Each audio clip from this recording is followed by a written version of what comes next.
अस्सलामुअलैकुम। Bridge course के जमात हफ्तुम में मजमून रियाजी के 7वें दिन में आप तमाम का खैर मकदम है। ए टू सी गाइड चैनल की तरफ से मैं आप तमाम का खैर मकदम करता हूँ, आप तमाम का वेलकम कहता हूँ।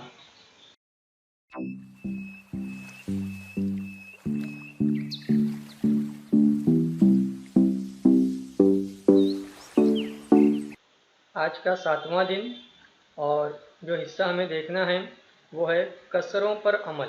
कसरों पर अमल इसके ताल्लुक से हम देखेंगे, जिसमें सबसे ज़ैली इकाई में आपको देखने मिलेगा गैर वाजिब कसर की पहचान।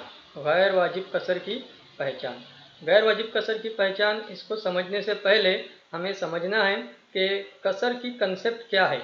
जब हम कहते हैं 6/2 तो उसकी कंसेप्ट क्या है, जब हम कहते हैं 7/2 तो उसकी कंसेप्ट क्या है, वो हमको समझते आना चाहिए। फ्रैक्शन की कंसेप्ट क्या होती है, यहाँ पर बिल्कुल आसान सी मिसाल ली गई है। आप समझ सकते हैं कि कुल मिलाकर के 6 सेब हैं और उसको हम 2 बच्चों में बांटना चाहते हैं, 2 छोटे छोटे बच्चे उनमें बांटना चाहते हैं। तो आप आसानी से कह सकते हैं कि पहले बच्चे के हिस्से में 3 सेब आएंगे और दूसरे बच्चे के हिस्से में 3 सेब आएंगे। इसे हम यहाँ पर भी देख सकते हैं कि 6 को हमने तकसीम किया 2 से, तो 2 एका 2, 2 तिया 6, तो 3 जवाब आएगा। हर बच्चे के हिस्से में 3 सेब आएंगे। तो इस बांटने के अमल को हम कसर की सूरत में बता सकते हैं, तकसीम की सूरत में बता सकते हैं। आगे की मिसाल आप देख सकते हैं, 4 सेब हैं, 2 बच्चों में बांटे जा रहे हैं, तकसीम किए जा रहे हैं, तो हर बच्चे के हिस्से में 2 सेब आएंगे। अगर सिर्फ एक ही सेब हो और 2 बच्चों में बांटना हो तो आप कह सकते हैं कि पहले बच्चे को आधा सेब मिलेगा, दूसरे बच्चे को आधा सेब मिलेगा। इस तरह से इसे लिखा जाता है 1 को तकसीम 2 यानी 1/2। 1/2 का मतलब क्या होता है? आधा। इसे आप लोग ध्यान में रखें कि 1/2 को हम लोग मैथ्स की ज़बान में लिखते हैं आधा। इसी तरह से 7 सेब हों और 2 बच्चों को बांटना हो तो हम लोगों को समझ में आएगा कि 3.5 सेब मिलेंगे।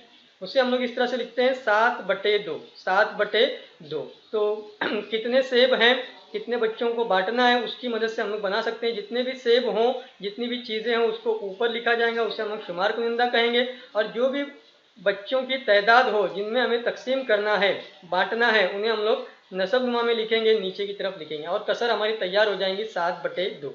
इसे आप लोग ज़हन नशीन रखें।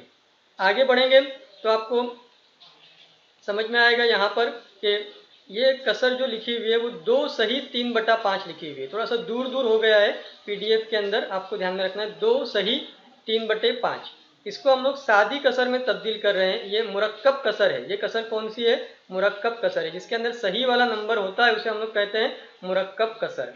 अब इसको हल करके आपको यहाँ पर बताया गया है, यहाँ पर भी बताया गया है एक तरीका जो आप लोग ध्यान में रख सकते हैं हल करते वक्त, कि आपको इस 5 से शुरू करना है और इस 2 को ज़र्ब दे देना है।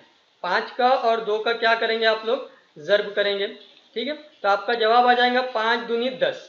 और उस 10 में, उस जवाब में ऊपर वाला जो नंबर है वो आप लोगों को क्या करना है? जमा कर देना है।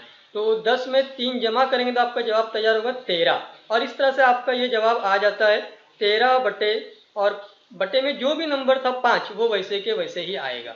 मुझे उम्मीद है कि आप लोग ये ध्यान में रखेंगे। कैसे शुरुआत की मैंने? तो बटे वाला जो नंबर है, नसब नुमा में जो नंबर है, वहाँ से शुरुआत की मैंने, उसका ज़र्ब किया इस सही वाले नंबर से, तो 5 दूनी 10 हो गया। और उस 10 के अंदर ऊपर वाला जो नंबर था वो जमा कर दिया, तो 10 और 3 मिल करके 13 हो गया। ये ध्यान में रखें आप लोग। उसी तरह से यहाँ पर है 23/7। 23/7 इसको हमें क्या करना है? तो ये ऑलरेडी गैर वाजिब कसर है। ये कसर कौन सी है? गैर वाजिब। और हमें इसे क्या करना है? वाजिब कसर में तब्दील करना है, यानी सही वाला नंबर हमको लाना है। तो हम लोग 7 का जब पहाड़ा देखेंगे तो 7 एका 7 होता है और 7 तिया 21 होता है। कितना होता है? 7 तिया 21। तो यहाँ पर सही वाली जगह पर क्या आएगा? आपका 3 आएगा। 7 तिया 21 होने के बाद 22 23 यानी बचेगा कितना? आपका 2 बचेगा। उसको आप लोग यहाँ पर शुमार कुनिंदा वाली जगह में लिखोगे।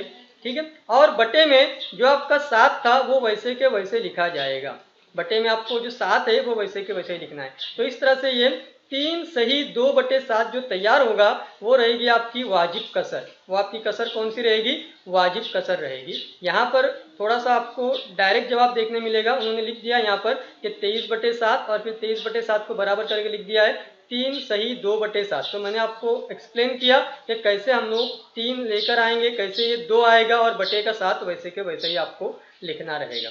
यहाँ पर कुछ और आपको बातें बताई गई हैं कि मकसूम जिसको हम लोग कैंसिल कर रहे हैं वो है हमारा 27 है, जिसका पहाड़ा पड़ रहे हैं वो कहलाता है मकसूम अलय जो नसब नुमा में था। और बाकी यहाँ पर बाकी की जगह पर 3 लिखा हुआ है, बाकी की जगह पर कितना है एक्चुअल में वहाँ पर 2 है। ठीक है, ये ध्यान में रखना है आप लोगों को। हल करने का मामला है जिसके अंदर आप लोगों को गैर वाजिब कसर में तहवील कीजिए ये कहा गया है। तो यहाँ पर जो ये एक सही 3/7 दिया गया, इसको हल करने के लिए आप क्या करेंगे, तो इस 7 से शुरुआत करेंगे आप लोग, उसका ज़र्ब करेंगे 1 से। 7 का ज़र्ब किससे करेंगे आप लोग, 1 से करेंगे, तो 7 एका 7 हो जाएगा। और ऊपर आपको क्या करना रहेगा, तो जमा करना रहेगा। 7 एका 7 होने के बाद जमा 3 करेंगे तो आपका जवाब बन जाएगा 10। आपका जवाब क्या बन जाएगा, 10 बन जाएगा। तो शुमार कुनिंदा में आपका जवाब आने वाला है 10 और बटे में जो 7 था वो वैसे के वैसे ही आएगा। तो इस तरह से ये पहला जो हिस्सा ये मैंने आपको हल करके बताया है, आपका जवाब तैयार होगा 10/7। एक सही 3/7 था, 7 एका 7 हो गया, बाद में 3 जमा किए तो 10 हो गया और बटे का 7 वैसे के वैसे ही आएगा। ठीक है, बाकी की और 3-4 मिसालें हैं जो आप लोगों को हल करते आनी चाहिए। मैं आपकी मदद के लिए ये दूसरा हिस्सा भी हल करके बता देता हूँ। ये 4 जो बटे में है वहाँ से हमको ज़र्ब करनी शुरुआत करनी है, तो इसका ज़र्ब होगा 3 से। तो आपका 4 तिया जवाब बनेगा 12, 4 तिया 12।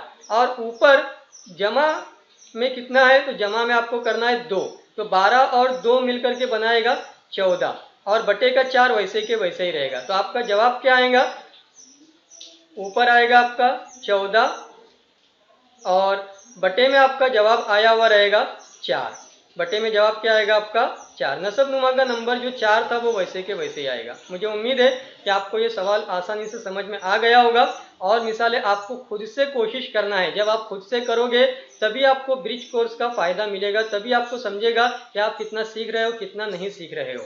तो मैंने आपकी मदद के लिए कुछ हिस्सा हल करके दिया है, बाकी का हिस्सा आपको हल करना है। आप ज़रूर हल कीजिए। कोई डाउट रहा तो आप कमेंट में पूछिए, हम आपकी फिर और कोशिश करेंगे और अच्छे से समझाएंगे और आपकी मदद करने की कोशिश करेंगे। उसके बाद दूसरा सवाल है मुरक्कब कसर में तहवील कीजिए। मुरक्कब कसर में तहवील करने के लिए अब यहाँ पर जो बटे में 7 है इसका हमें पहाड़ा पढ़ना है। 7 के पहाड़े में 21 कितने नंबर पे आता है, सॉरी 22 कितने नंबर पे आता है, तो 7 के पहाड़े में 22 तो नहीं आता है बल्कि 21 आता है। तो 7 एका 7, 7 तिया 21। तो यहाँ पर सही वाली जगह जो होती है उसकी जगह पर आपका जवाब आएगा 3। ठीक है, अब 7 तिया 21 हो गया, बाकी बचा हुआ है 1। 22 में से कितना बचा हुआ है, 1, वो आएगा शुमार कुनिंदा में ऊपर। और बटे में क्या आएगा आपका, तो बटे में जो 7 था वो वैसे के वैसे ही आएगा। तो आपकी ये मुरक्कब कसर तैयार हो जाएगी 22/7। इसका जवाब क्या आएगा आपका 3 सही 1/7। यहाँ पर आपके पास है 15/6, तो आपको पहाड़ा पढ़ना है 6 का। 6 का 6, 6 दूनी 12, 6 तिया 18। 18 तक तो हम लोग नहीं जाएंगे, लेकिन 6 का 6 और 6 दूनी 12, तो 6 दूनी 12 का जो 2 है वो आपका ये सही वाली जगह पर आएगा। ठीक है, अब आपको ध्यान में रखना है कि शुमार कुनिंदा में क्या आएगा और नसब नुमा में क्या आएगा। तो 6 दूनी 12 हुआ, 13, 14, 15, 3 बचा हुआ है। वो जो 3 बचा हुआ है जो बाकी है वो आपका ऊपर आएगा। बचा हुआ 3 कहाँ पर आएगा आपका ऊपर आएगा। और बटे में जो 6 था वो वैसे के वैसे ही आएगा। बटे का जो 6 था वो वैसे के वैसे ही आएगा। बाद में आप चाहें तो ये 3 का 3, 3 दूनी 6 कर सकते हैं और इस तरह से आप लोग उसको मजीद हल कर सकते हैं। बहरहाल कोई बच्चा इतना भी हल करेगा तो भी ऐसा लगेगा कि कुछ तो उसको समझ में आ चुका है। फिर बाकी और 2-3 सवालात हैं जिन्हें आप लोग खुद से हल करेंगे। मुझे उम्मीद है कि आप ज़रूर कोशिश करेंगे और ज़रूर ब ज़रूर आप लोग जवाब तक पहुंच जाएंगे। उसके बाद तीसरा सवाल है जिसमें आप लोगों को कसर की सूरत में बात लिखने के लिए कहा गया है। तो आपको देखना है कि कितनी चीज़ें हैं और कितने हिस्सों में तकसीम किया जा रहा है। 27 चॉकलेट है और 6 लोगों में तकसीम करना है। हर एक को कितने चॉकलेट मिलेंगे, तो 27 चॉकलेट है तो आप लोगों को जितनी भी चीज़ें हैं उनको ऊपर लिखना होता है। तो 27 ऊपर आएगा आपका। ठीक है, फिर उसके बाद 6 लोगों में तकसीम करना है, तो तकसीम आएगा आपका, बटे का हिस्सा आएगा और 6 आएगा। तो 27/6 आपका तैयार होगा। अब इसको आप अगर मजीद हल करते हो तो आप लोग उसका 3 का पहाड़ा पढ़ सकते हो। 3 का पहाड़ा पढ़ के 3 दूनी 6 हो जाएगा, 3 9 27 हो जाएगा।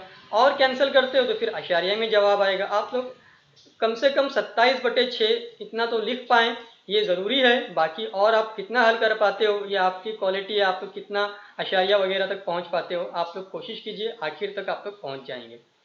67 मीटर लंबी रस्सी के 12 टुकड़े किए। अब 67 मीटर लंबी है रस्सी, तो 67 आपका ऊपर आएगा, 67 ऊपर आएगा आपका शुमार कुंदा में, और 12 टुकड़े किए तो बटे में कितना आएगा आपका 12 आएगा। एक आसान सा हिस्सा था, मैंने आपको एक हिस्सा पूरा लिख करके बताया, दूसरा हिस्सा मैंने आपको एक्सप्लेन किया है, आप उसको भी लिख लीजिए। तो मुझे उम्मीद है कि आपको आज का सेशन पसंद आया होगा। हमने कसरों के ताल्लुक से काफ़ी डिटेल में आपको बातें समझाई है। मिलते हैं अगली वीडियो में, अगले दिन के साथ में और अच्छी अच्छी बातों के साथ में। बहुत बहुत शुक्रिया, थैंक यू।